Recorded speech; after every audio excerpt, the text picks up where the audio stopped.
Married 12 years, had children. It was like someone calling you and telling you a family member had just suddenly and tragically died. His marriage had died, and according to court records, another man killed it. He came to my house, and we shared stories. We talked about personal lives. The man was found guilty of intentionally wooing Kevin's wife away, right in his own home. There's an old law still on North Carolina books and also 6 other states. It's called alienation of affection. And for one man in eastern North Carolina, well, it meant a huge payout. But will he see any of that money?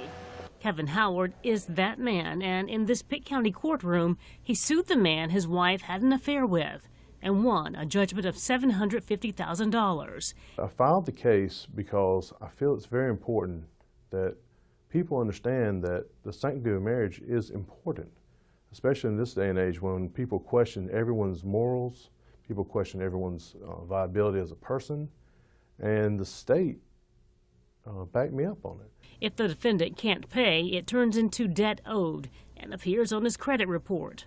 One of the reasons some attorneys question why the old law still remains. Are we backing up the court system for a week to 2 weeks to have a jury selection and have a jury trial, and for the plaintiff to spend, again, tens of thousands of dollars to really end up getting a piece of paper they're not going to ever collect again? So. In her 30-year law career, Mills has argued on average about 1 alienation of affection case every year.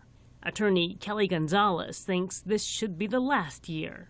I think the law should be repealed. There have been several legislative movements and attempts to have the law removed, but those have failed.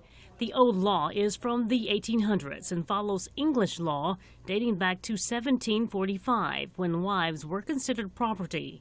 Attorney Paul Jenkins also questions why it still remains.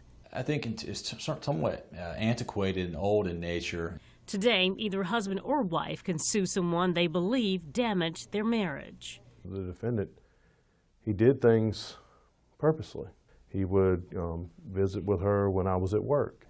In North Carolina, only once was the law successfully challenged in the 1984 case of Cannon versus Miller, where the State Court of Appeals changed the law. Critics call this law an obsolete method of inflicting morality on the society.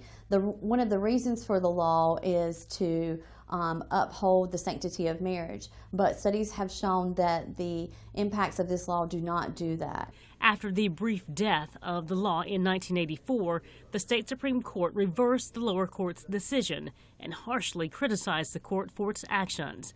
They're not going anywhere. We're protecting these torts.